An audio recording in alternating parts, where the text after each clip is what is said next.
In fact मैंने तो ये चैलेंज दिया है उन नाकिदीन पे, उन हासिदीन पे, उन शरारती अनासिर को कि भाई अगर मैंने कोई खिलाफ शरीयत बात की है तो मुझे बताएं, मैं उस पर रुजू करने को तैयार हूं। बस सियाज साहब के साथ भी एक प्रोग्राम हुआ जिसमें आपने बड़े एग्रेसिव होकर कुछ चीज़ें कही, उसके ऊपर काफ़ी तनकीद हुई, आपने उससे यू टर्न ले लिया। असल मुकदमा क्या था और क्यों आपने रुजू किया? मैं अपने मौक़िफ़ से बिल्कुल रुजू नहीं किया, इस मौक़िफ़ पे मैं कायम व दायम हूँ।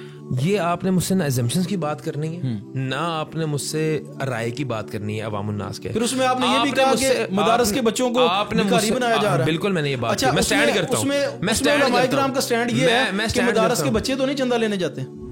तसव्वुर जो कायम हो रहा है कि मैंने गरीबों का इस्तेहसाल किया है या मदारस के चंदे के खिलाफ गुफ्तगू की, तो वो वर्ड निकालें, वो स्टेटमेंट निकालें कि डॉक्टर सुबैल कलाम ने कहा कि मदारस को चंदा देना जो है वो जायज नहीं है, या मैं इनके खिलाफ हूं, या मदारस को डोनेशंस देने के मैं अगेंस्ट हूं।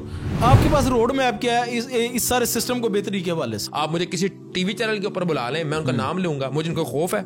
मुझे कोई खौफ नहीं उनका। इन लोगों ने अपने से इख्तलाफ करने वाले के ऊपर कुफर के फतवे दागे हुए। तो इंजीनियर की मिसालें देने, क्योंकि मैं मौलवीज़्म को प्रोफेशनली समझता, मैं ये समझता हूं दीन एक ऐसा निसाब है, दीन एक ऐसी किताब है जो कि दुनिया के अंदर कामयाबियों के रास्ते को अचीव करने का शॉर्टकट है कि अंदाजे बयां बात बदल देता है, वरना इस दुनिया में कोई बात नहीं।